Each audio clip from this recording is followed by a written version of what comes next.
Fala galera, beleza? Então, vamos começar a nossa aula aqui, tá? Hoje é livro 3, capítulo 5 da nossa matéria aqui, características e crescimento da população mundial. Bom, particularmente eu gosto muito de tratar esse tema, tá? Em sala de aula, porque eu acho que é um tema muito rico, muito atual, né? Ele fala muito sobre a questão da sociedade, né, propriamente dito, e ele busca um aspecto histórico muito interessante. Bom, qual é o nosso sumário de hoje? Falar um pouco sobre a questão da população mundial, beleza? Sobre o crescimento dela e perspectivas, né? Dizer como ela vem crescendo nos últimos tempos e falar um pouco da teoria do Malthus, a teoria neomalthusiana, a teoria reformista e, por fim, dar um panorama aí sobre os índices de crescimento em diversos países, né? Como sempre eu gosto de falar, o tema do Enem, né? A matéria do Enem, ela é uma matéria um tanto quanto transversal, então por muitas vezes você faz uma questão que ela nem é de uma matéria nem de outra, mas ela pega um ponto e outro, e muitas vezes é importante você agregar o máximo de conhecimentos variados para poder fazer uma questão, né? Então não necessariamente tem uma questão te perguntando o que é a teoria do Malthus, o que é a teoria reformista, mas isso aparece dentro do assunto e te dá indicações e orientações de por onde seguir na questão, beleza? Bom, vamos lá, a primeira coisa, pessoal, a população mundial. O crescimento da população mundial ocorreu devido a alguns fatores, tá? Primeiro eu queria analisar com vocês esse primeiro gráfico aí, ó. Ele mostra a evolução da população, tá? Em bilhões, desde 1700 até uma projeção para 2025, né? E vocês podem perceber que lá depois ali da Segunda Guerra Mundial a gente teve uma explosão, né, populacional no mundo, né? E por que isso aconteceu, pessoal? Isso aconteceu por alguns fatores. Bom, o primeiro deles está ali, né? O avanço da medicina, tá? A nossa medicina pós-segunda guerra, ela melhorou bastante, beleza? Então, novos fármacos, né? Vacinas, uma série de coisas foram descobertas antes, durante, um pouco depois da segunda guerra, que melhoraram muito a medicina moderna que nós temos, beleza? Outra questão também é a questão do aumento de natalidade, né? A medicina melhorou, mas a natalidade também aumentou e em contrapartida, o que aconteceu? Uma diminuição da mortalidade. Vocês podem dar uma olhada aí nesse segundo gráfico, né? Lá de 1881 até 2007 ali, vocês podem ver que a natalidade ela demora muito mais para cair do que a mortalidade. E por que isso se dá? Por causa dos avanços da medicina, né? Muita gente que morre, né? Mortalidade infantil, que é de 0 a 5 anos, a criança morre de desinteria, morre de cólera, morre de várias coisas que você consegue resolver, né? Algumas coisas com vacina, né? Doenças tropicais e tudo mais, uma série de coisas que com pequenas medidas, atendimentos, cuidados, você consegue fazer com que aquela pessoa viva. E se ela vive, a mortalidade diminui. E se essa pessoa está viva, né? Provavelmente ela vai se reproduzir no futuro. Então a natalidade ela continua lá no alto, beleza? Isso ajuda a explicar esse boom que nós tivemos. E outra coisa também, não menos importante, tá? É o que? O avanço na produção de alimentos, a nossa famosa Revolução Verde, né? Que ocorreu ali por volta do início da década de 60, né? Nos Estados Unidos e que se alastrou para outros países. E o que é essa Revolução Verde, pessoal? É a mecanização do campo, é a biotecnologia, é a irrigação, são as máquinas, né? Tudo que a gente tem aí, esse pacote que faz com que a gente tenha cada vez mais uma produção maior de alimentos, beleza? Mas vamos lembrar que produção maior de alimentos não significa distribuição igual de alimentos, tá? Então, embora temos mais alimentos hoje e mais gente, muita gente passa fome, não pela falta de alimento, mas pela má distribuição dele. Já vamos voltar nisso daqui a pouco. E outra coisa importante dizer também é o que, pessoal? Embora isso tenha ocorrido embora isso tenha ocorrido no planeta todo, né? Isso ocorre de maneira diferenciada em alguns países, tá? Ou seja, existem países que estão em estágio mais avançado, né, de desenvolvimento social do que outros. Logo, tem países que já controlaram sua natalidade e países que ainda não controlaram, beleza? Então, tenham sempre isso em mente, tá? Não ocorre de maneira igual no planeta isso. Bom, outro ponto importante aqui, ó, crescimento populacional ou demográfico, tá? Segundo a ONU, no início dos anos 70 até 2012, o crescimento da população mundial caiu de 2,1% para 1,1% ao ano, ou seja, estamos crescendo, mas estamos crescendo de maneira mais lenta, tá? O número de mulheres em idade reprodutiva que utilizam algum método anticoncepcional aumentou de 10% para 63%, ou seja, antes só 10% das mulheres tinham a oportunidade, a possibilidade, né, de tomar algum tipo de método contraceptivo, né? E isso já aumentou para 63%, ou seja, isso já ajuda a frear também a quantidade de filhos. E o número de médio por filhos por mulher, né, ou seja, a taxa de fecundidade, caiu de 6 para 2, ou seja, em média uma mulher tinha 6 filhos na década de 70. Em 2012, né, isso já caiu para 2, ou seja, algo muito mais próximo do nosso parâmetro, né, daqui do Brasil, né, digamos assim. Bom, a população mundial que de 2020, né, ela é de aproximadamente 8 bilhões, ela deve chegar a 9 bilhões em 2050. Então, assim, realmente, mesmo diminuindo, né, a velocidade, o planeta ainda está tendo mais gente, cada vez mais gente chegando, beleza? E, novamente, o que eu reafirmo para vocês? Esse crescimento ele se dá de maneira desigual no planeta, tá? Alguns países estão em crescimento, outros estão em estabilidade e outros já estão tendo decréscimo populacional. É isso aí. Morre mais gente do que nasce, tá? Bom, e aí eu queria mostrar para vocês essa anamorfose aí. Anamorfose são esses mapas de geografia que eles são diferentões, né? Ele representa o país, só que as proporções elas estão, né, muito variadas. Elas sempre fogem ao padrão do que a gente conhece, tá? E ela se dá por quê, pessoal? Porque na área do país ele coloca a numeração, né? Então não necessariamente a China, que é um país muito grande, vai ter um número muito grande se você estiver falando de determinado assunto, tá? Bom, mas o que essa anamorfose ela nos diz? Ela mostra o crescimento populacional, né? E aí o vermelho é onde cresce muito a população, o laranja cresce menos, o laranja claro, o amarelo, e ali o verdinho é onde você tem um decréscimo da população. Percebam vocês que os locais onde temos maior crescimento populacional é onde, pessoal? Ali na região do continente africano, tá? E em parte também do continente asiático, né? Mais ali para o sudeste da Ásia. E qual é a região que nós temos então o maior decréscimo, né? Onde está diminuindo a população? Principalmente nos países europeus, tá? Os países europeus mais desenvolvidos. Beleza? Então, Itália, Portugal, Espanha são países que ou estão nisso ou estão muito próximos dessa situação, tá? E a gente já vai conversar daqui a pouco também um pouco mais para falar especificamente sobre esses casos aí. Bom, essa aqui é uma curva que ele mostra, né, o crescimento populacional, né, por continente, né? Então o asiático é o azul que ainda vai crescer muito mais, até que em determinado momento ele vai começar a ter uma leve queda, né? Enquanto a maioria dos outros está estagnada e o continente africano está tendo aí um crescimento muito maior, né? Que é aquilo que eu falei para vocês, não ocorre de maneira igual no mundo todo, tá? A Europa está mais avançada, a Ásia está mais atrasada, né? O continente africano também está mais atrasado, a América Latina está no meio termo, beleza? Bom, isso nos leva então a discutir um pouco sobre teorias demográficas, né? E nós temos 3 teorias aí que são muito importantes, tá? Que foram relevantes ao longo da história, né? E que a gente vai tratar aqui na aula, beleza? A primeira delas é a teoria malthusiana, tá? Muitos de vocês já devem ter ouvido falar nessa tal teoria malthusiana, até muito mal falada, né? E não sei dizer ao certo se ela teve uma boa intenção na época ou não, mas de fato ela parece um tanto quanto cruel, né? Quando a gente analisa ela friamente. Ela foi escrita pelo Malthus, tá? No Ensaio sobre a População, em 1798. E o que ele falava, pessoal? Ele falava que se não tivessem guerras, epidemias, desastres naturais, né, ou qualquer coisa do tipo que diminuísse a quantidade da população, a população tenderia a crescer e duplicar a cada 25 anos, tá? Portanto, a população ela cresceria o quê? Ela cresceria em progressão geométrica, né, da matemática, né? 2, 4, 8, 16, 32, 64, 128, né? E aí ela aumentaria sem parar, chegando até o infinito, né? Bom, enquanto que o crescimento da produção de alimentos, ele não iria acompanhar isso. Por quê? Porque ele é em produção aritmética. 2, 4, 6, 8, 10, 12, 14, 16, 18, 20, né?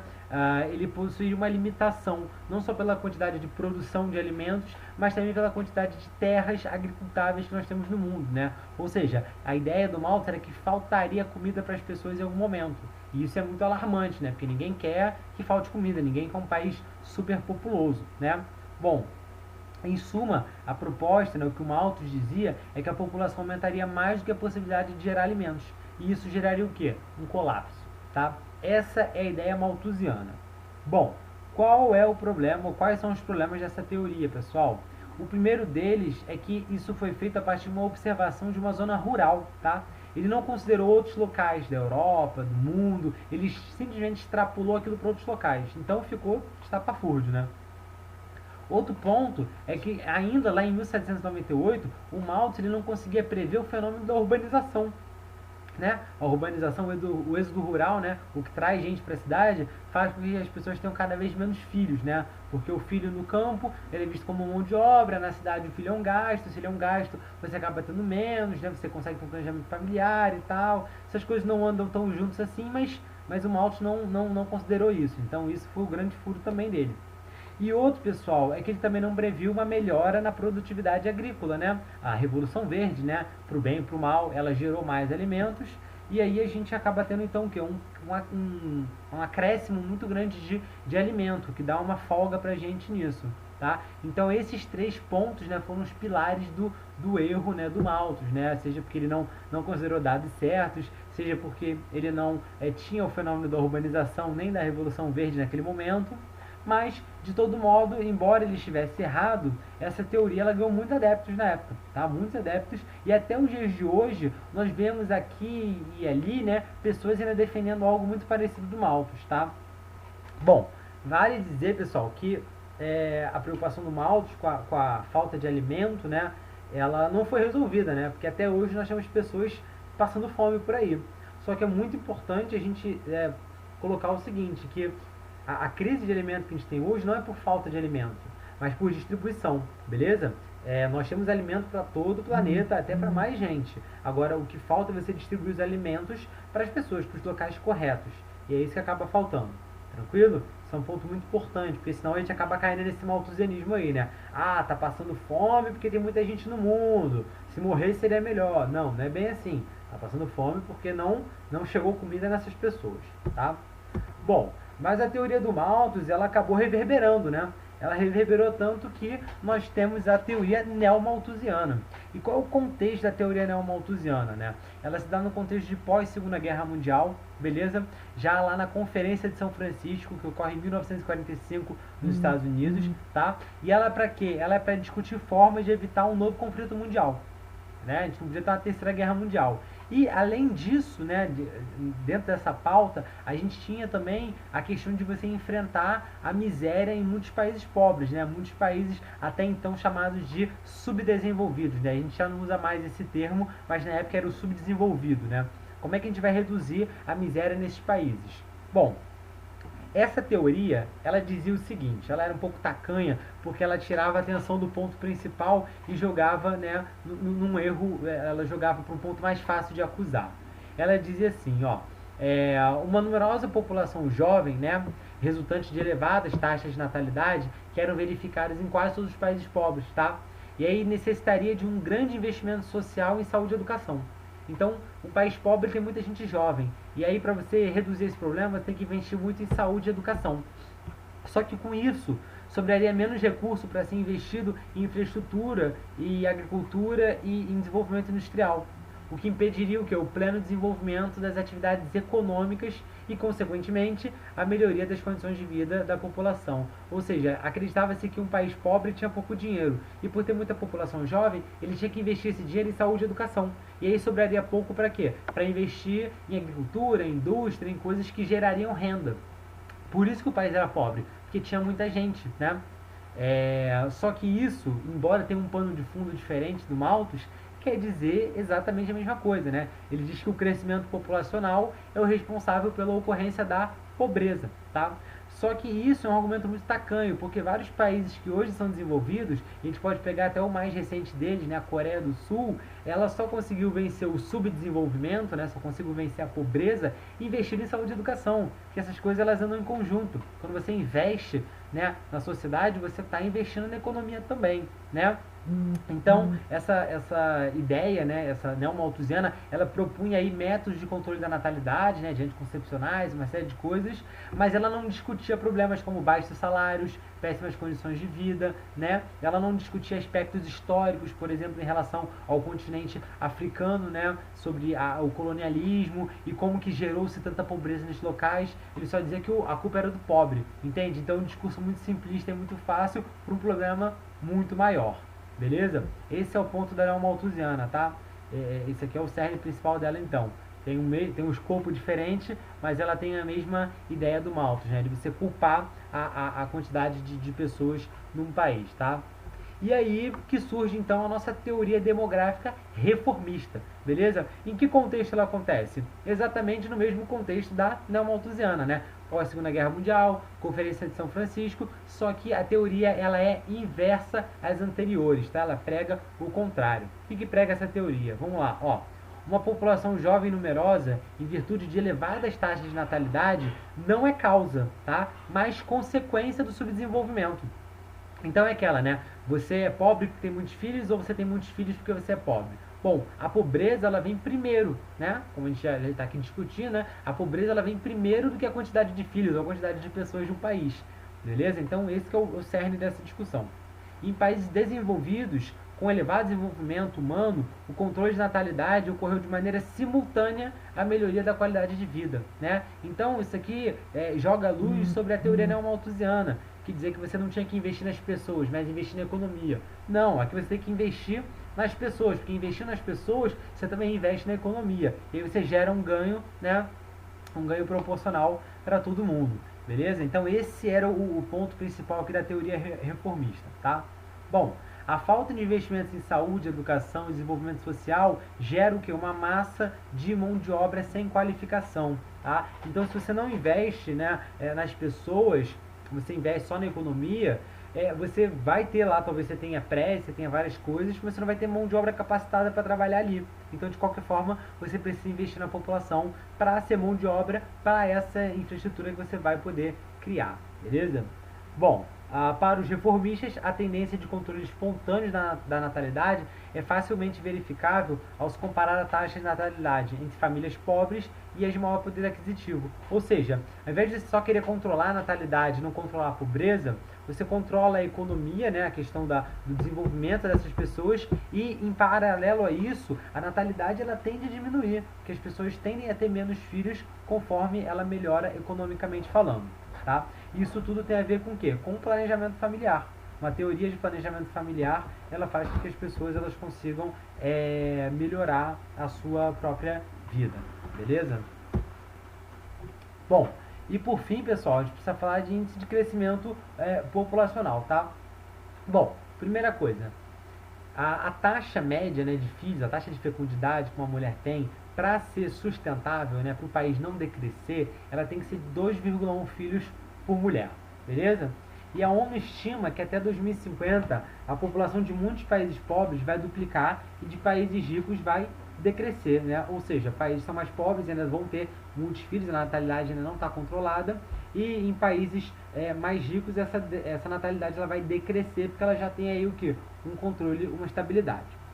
Bom, a tendência mundial ela continua sendo de queda, tá? A gente ainda vai ter uma queda da natalidade e da mortalidade aí nas próximas décadas, tá? Embora isso não ocorra de maneira igualitária no mundo todo, tá? Bom, quais são os motivos para que isso aconteça, pessoal? Primeira coisa, o êxodo rural, tá? A saída do campo para a cidade, e aí a urbanização é um processo mundial, né? Já está acontecendo, mais da metade do globo já vive em área urbana, né? Esse processo está cada vez mais se acelerando e a consequência da urbanização é que o que? As pessoas vão ter um maior custo para criar os seus filhos, né? Porque na cidade tem educação, tem alimentação, tem passeio, tem isso, tem aquilo, tem um monte de coisa que faz com que as pessoas tenham menos filhos para poder dar mais qualidade de vida para os que ela tem. Outro ponto importante também é o acesso a métodos contraceptivos, né? Os anticoncepcionais. E aí eu estou falando desde da pílula, né, até a questão da camisinha também, né. Outro ponto importante é o trabalho feminino extradomiciliar, ou seja, as mulheres vão deixar de trabalhar somente em casa, né, para poder trabalhar na rua, né, para poder ter seus próprios empregos e tudo mais. Isso vai fazer, consequentemente, com que a mulher ela tenha que optar muitas vezes pela questão do estudo, do trabalho, ao invés de ter filhos, então ela tende a ter menos filhos, o que é um padrão, né, países urbanizados, desenvolvidos, eles tendem a ter isso não é um problema, claro. E também a questão do aborto, né, que embora seja ainda ilegal em muitos países, existe uma tendência de legalização, e mesmo sem legalização isso já acontece muito, né, enfim. Então aqui para entrar nesse ponto a fundo, mas apenas para constar que o aborto é um dos pontos, né, que faz com que exista um decréscimo, né, com que a gente cresça de maneira menos acelerada, tá? E também outras coisas muito importantes, como acesso à assistência médica, saneamento básico, programas de vacinação, né? Tudo isso é importante para a gente ter aí um controle populacional. E por aspectos subjetivos, que seriam quais? O famoso não quero ter filhos, né? A pessoa ela pode ter emprego ou não, pode ter condição ou não, pode querer abortar ou não, mas ela pode simplesmente também não querer ter filho. E aí isso também faz com que a gente tenda a ter um decréscimo, tá? A gente cresça de maneira menos acelerada. Bom, e aí só para concluir, mostrar essa tabela para vocês, que os países mais pobres eles vão continuar tendo mais filhos até 2050, né? No caso do Níger, Afeganistão, né? Até mesmo a Arábia Saudita, que embora tenha um PIB per capita muito alto, é um país pobre, né? E países já desenvolvidos, eles vão ter o que, pessoal? Vão ter taxas muito menores, um crescimento até negativo, tá? No caso, Romênia, Alemanha, né, Japão, Rússia, nesses países a população já decresce. Por quê? Porque a taxa de fecundidade é menor do que, né, o necessário, beleza? Bom, o Brasil ele tem aí uma taxa de fecundidade de 1,8, tá? Tá abaixo de 2,1, mas a população aqui ainda está crescendo, mas a tendência é que nos próximos anos isso comece já a se reverter, né? Aquela pirâmide etária, o Brasil já está se modificando nela, tá? Então no futuro a gente vai começar a ter aí problemas em relação à quantidade de jovens e de idosos no nosso país. Tranquilo? Nossa aula de hoje era só isso, espero que tenham gostado, tá? Qualquer dúvida, é só entrar em contato. Valeu!